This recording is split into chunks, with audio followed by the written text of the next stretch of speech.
තෙරුවන් සරණයි හැමෝටම.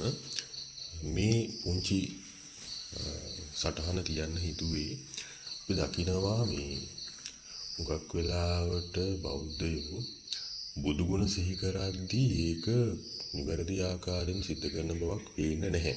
ඔබ දන්නවා අපි බුදුගුණ සිහි කරන්නේ ඉතිපි සෝ භගවාරහං කියලා ඒ කියන ගාථාව.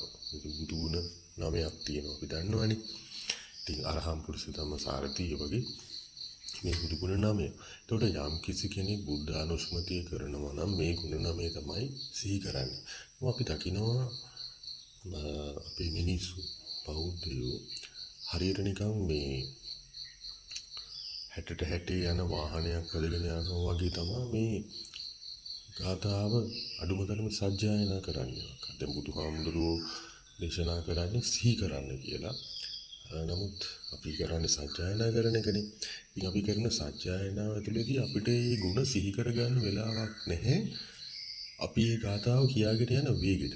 ඉතින් මේක පොඩ්ඩක් තේරුම් අරගෙන ඒ කටයුතු කරන්න. මොකද බුද්ධානුස්මතිය බෞද්ධයෙකුට ඉතාමත්ම අවශ්‍යයි. සමත භාවනාවක් වුණාට අතරම හිත පැහැදිලි නැත්නම් ඉතිරි දේවල් ගැන කතා කරන්න දෙයක් නැහෙනේ. බුදුහාමුදුරුවෝ ගැන ශ්‍රද්ධාව ඇති කරගන්න බුද්ධානුස්මතිය ඉතාමත්ම වැදගත්. ධර්මයේ ගැන ශ්‍රද්ධාව ඇති කරගන්න ධම්මානුස්මතිය ඉතාමත්ම වැදගත්.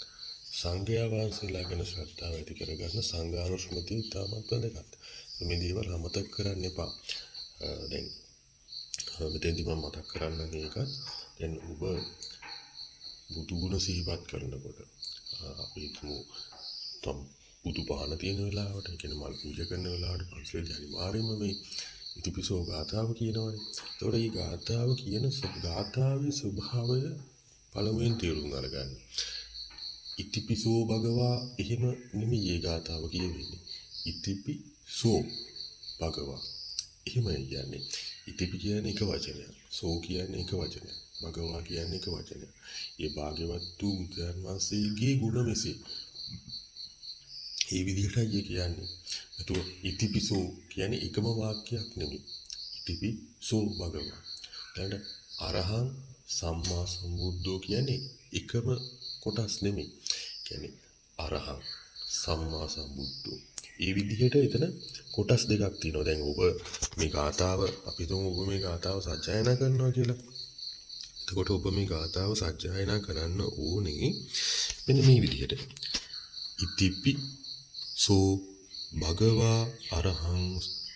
දැන් මෙතන තමයි උණ පටන් ගන්නෙ. ඒ කියන්නේ අරහං ඉඳන් අරහං සම්මා සම්බුද්ධෝ විද්‍යාචරණ සම්පන්නෝ සුගතෝ ලෝකවිදු අනුත්තරෝ පුරිස ධම්මසාරති සත්තා දේව මනුස්සානං බුද්ධෝ භගවාති.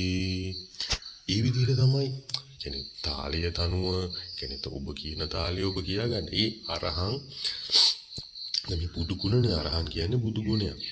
අරහං සම්මා සම්බුද්ධෝ විද්‍යාචරණ සම්පන්නෝ සුගතෝ ලෝකවිදු අනුත්තරෝ පුරිස ධම්මසාරති සත්තා දේව මනුස්සානං. මේ එකිනෙක තියෙන බුදු ගුණ නාමය. ඒතකොට මේ බුදු ගුණ නාමය ඒ ආකාරයට සජ්ජායනා කරන්න අරහං කියන පාඩේ කිව්වම අරහං බුදු ගුණය නේද?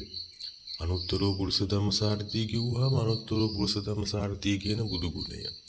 සුගතෝ කිව්වම සුගතෝ කියන බුදු ගුණය වැටහෙන විදිහට සජ්ජායනා කරන්න. එහෙම නැතුව මේක නිකන් කියාගෙන මේ ගියා කියලා භෝජනයක් ලැබෙන්නේ නැහැ.